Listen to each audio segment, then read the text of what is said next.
Milí diváci, vítame vás pri ďalšom dieli nášho seriálu. Ahoj Martin. Ahoj Dáška. A dnes si opäť povieme 3 najčastejšie kladené otázky. Tak už sa na ne teším. Prvú otázku, ktorú tu mám na teba, Martin, pripravenú. Dieťa zamestnanca ukončilo štúdium na strednej škole maturitnou skúškou v máji 2023. V auguste 2023 nastúpilo do zamestnania na hlavný pracovný pomer. Dokedy môže zamestnávateľ uplatniť daňový bonus na toto dieťa? Aké doklady je povinný zamestnanec predložiť? Nárok na uplatnenie daňového bonusu zaniká v septembri 2023. Nie je to nutné ďalej nejak riešiť. Nárok bol preukázaný už prvotne poskytnutím potvrdenia o štúdiu za 2022 a 2023.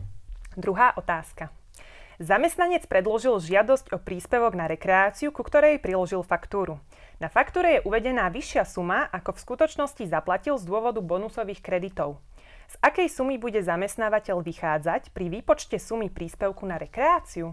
Tak zľavový portál vystaví daňový doklad a tento daňový doklad je zároveň potvrdením, že sa zájazd uskutočnil.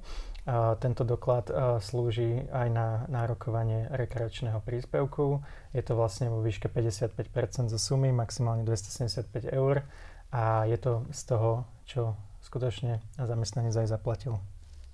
A tretia otázka je, aké výdavky si môžem uplatniť k prenajatej nehnuteľnosti? Ak je nehnuteľnosť zaradená v majetku, tak sú to odpisy, opravy, výdavky na energie a podobne. Môže to byť aj daň z nehnuteľnosti, fond oprav alebo aj úroky.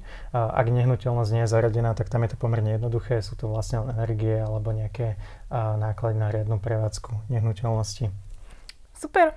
Tak ďakujeme ti, Martin. Týmto dnešný diel ukončujeme. Dúfam, že sa vám toto video páčilo, že nás budete sledovať aj na budúce a dáte nám like a odber na kanál. Ďakujem pekne a prajem príjemný deň.